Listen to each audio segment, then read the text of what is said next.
Bidadi township ವಿರೋಧಿಸಿ ಇಂದು 2ನೇ ದಿನದ ಪಾದಯಾತ್ರೆ ಆರಂಭ ಆಗ್ತಾ ಇದೆ. ನಮ್ಮೊಟ್ಟಿಗೆ ರೈತ ಮುಖಂಡರು ಮತ್ತೆ ರೈತರಿದ್ದಾರೆ, ಅವ್ರ ಹತ್ರ ಮಾತಾಡ್ತಾರೆ.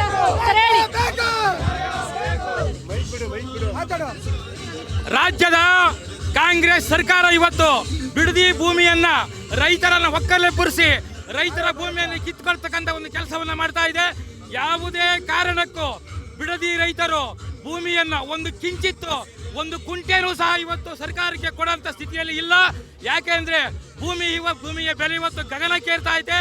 ಇವತ್ತು ಭೂಮಿಯನ್ನ ಮಾರ್ವಾಡಿಗಳಿಗೆ, ಮಾರಾಟಗಾರರಿಗೆ, ರಿಯಲ್ ಎಸ್ಟೇಟ್ ಉದ್ಯಮಿಗಳಿಗೆ, ಹೊರ ದೇಶದವರಿಗೆ ಕೊಡ್ತಕ್ಕಂತ ಈ ಕಾಂಗ್ರೆಸ್ ಸರ್ಕಾರ ಏನಿದೆ, ಈ ಸರ್ಕಾರವನ್ನ ಕಿತ್ತು ರೈತರು ಒಗಿಬೇಕು.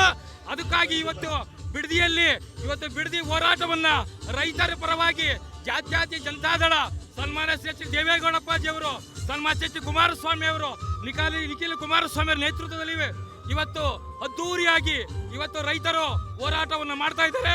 ಆ ಒಂದು ಹೋರಾಟಕ್ಕೆ ಎಲ್ಲಾ ಭಾಗದ ನಮ್ಮ ರೈತರು ಇವತ್ತು ಭಾರತೀಯ ಜನತಾ ಪಕ್ಷದ ಮುಖಂಡರು ಸಹ ಇದಕ್ಕೆ ಬೆಂಬಲವನ್ನು ಸೂಚಿಸಿದ್ದಾರೆ. ಈ ಒಂದು ಹೋರಾಟ ರೈತರ ಪರವಾಗಿ ಇದೆ. ಬಿಡದಿ ಭೂಮಿ ಮೇಲೆ ಯಾವುದೇ ಕಾರಣಕ್ಕೂ ನಾವು ಬಿಡುವುದಿಲ್ಲ.